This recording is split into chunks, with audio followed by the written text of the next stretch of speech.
For most people, taking a vacation means getting away somewhere, to a beach maybe, putting your feet up for a week or two. But that's not for everyone. Travel industry numbers show millions of travelers are taking so-called volunteer vacations.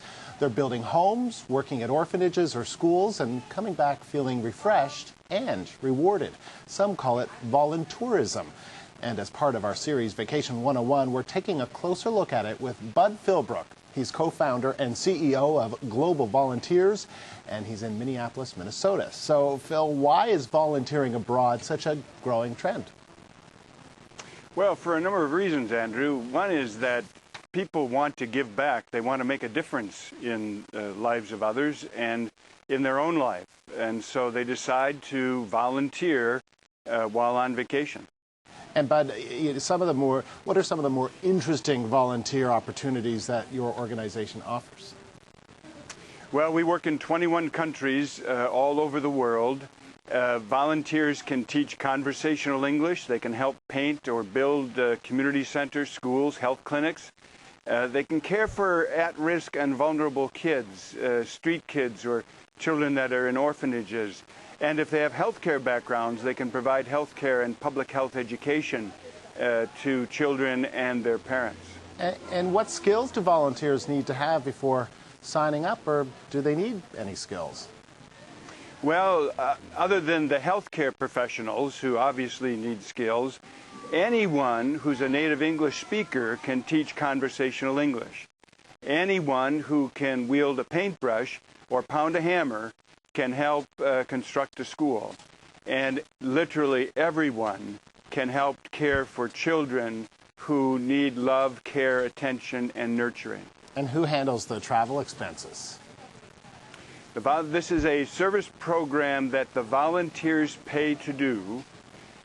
So they pay us a service program fee which covers everything once they arrive in country. So all food, lodging, hotel costs, transportation, etc. are covered, but they pay the fee. You know, that's incredible. These must be some pretty special people. They not only volunteer their time, their vacation from work, they also pay their way. Who are these people? Well, they are special people, but it's not like every one of us can't do that. You know, to give is to receive. Volunteers tell us all the time that they come back and they say things like, you know, I went to teach, but I learned so much more than I taught. I went to give, but I received so much more than I gave. These are just average folks from all walks of life, from all across Canada, who do this. And in terms of age groups, do you usually get a lot of younger, or do you get older people, maybe retirees? It's all across the board. Our youngest volunteer to date was 5 years old with mom and dad, and the oldest volunteer, 93. But 50% of our volunteers are retirees or over the age of 55, and another about 30% are that high school, college, younger group. Just out of curiosity, what did the 93-year-old volunteer to do? She taught English in Greece. Wow, wonderful. And on average, how much would a vacation like this cost? Well, it depends upon for how long you go and where you go. So, for example, in the United States, 1 week on an Indian reservation in the U.S. is $895. And our most expensive program is in Italy, where we stay at a 4-star resort, and that's $3,000 for 2 weeks.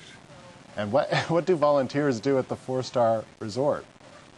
Well, they only stay there. They only sleep there.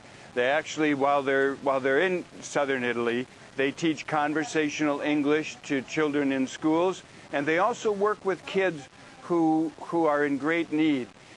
People in Italy send their kids to English classes like many Canadians send their kids to piano classes. It's something that's absolutely required. But the impoverished kids can't do that, and so the volunteers provide them that extra help. Bud, good to talk to you today about this. Thanks very much. Thank you, Andrew.